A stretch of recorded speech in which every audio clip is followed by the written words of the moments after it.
2003 সালে পরিবেশ দূষণ রোধে রাজধানীর হাজারীবাগ থেকে সাভারের হেমায়েতপুরে ধলেশ্বরী নদীর পাশে পরিকল্পিত শিল্পনগরীতে ট্যানারি স্থানান্তরের প্রকল্প শুরু হয়। নানা জটিলতায় এক যুগ পেরোলেও পুরোপুরি চালু হয়নি এই কাঙ্ক্ষিত চামড়া শিল্পাঞ্চল। এজন্য ট্যানারি মালিকদের গড়িমসির পাশাপাশি আছে সিইটিপির নিয়মিত ও সুষ্ঠু কার্যক্রম না থাকা।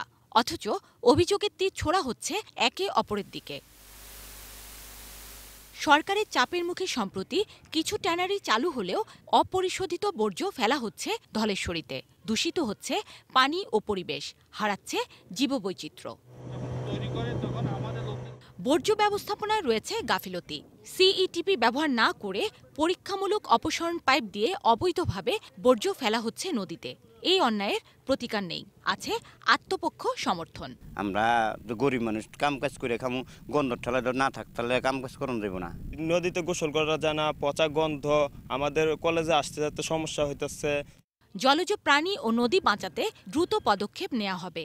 এরই অংশ হিসেবে প্রতি সপ্তাহে নদীর পানির নমুনা সংগ্রহ করা হবে বলে জানান পরিবেশ অধিদপ্তরের উপপরিচালক।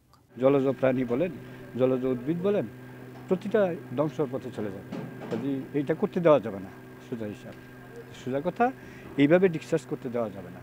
বর্জ্য ব্যবস্থাপনা নিয়ে কোনো আশার কথা শোনাতে পারেননি।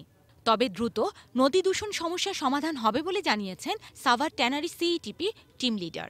ইলেকট্রিসিটি গত এক সপ্তাহ যাবৎ কানেকশন আছে। তার আগে তারা ডিজলভ অক্সিজেন দিতে পারতেছিল না।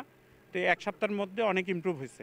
আশা করি যে এভাবে চলতে থাকলে ওই দিন 15 বা 20 ডেজের মধ্যে যে ব্যাকটেরিয়া থাকার কথা সেই ব্যাকটেরিয়াটা এখানে জন্মে যাবে। জন্মে গেলে তখন আর সিউডিটা এই 250-এর বেশি থাকবে না। এদিকে ট্যানারি পরিদর্শনে যেয়ে ট্যানারি মালিকদের বিরুদ্ধে আইনগত ব্যবস্থা নেওয়ার কথা বলেছেন নদী কমিশনের চেয়ারম্যান।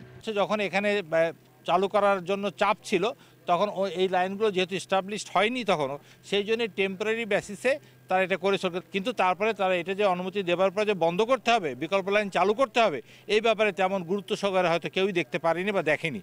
আজকে আলোচনার পরে যেটা নির্দেশনা দেওয়া হয়েছে যেটা ইমিডিয়েটলি বন্ধ করা। জিনিয়া ইসলাম, ডেস্ক রিপোর্ট, 18 নিউজ।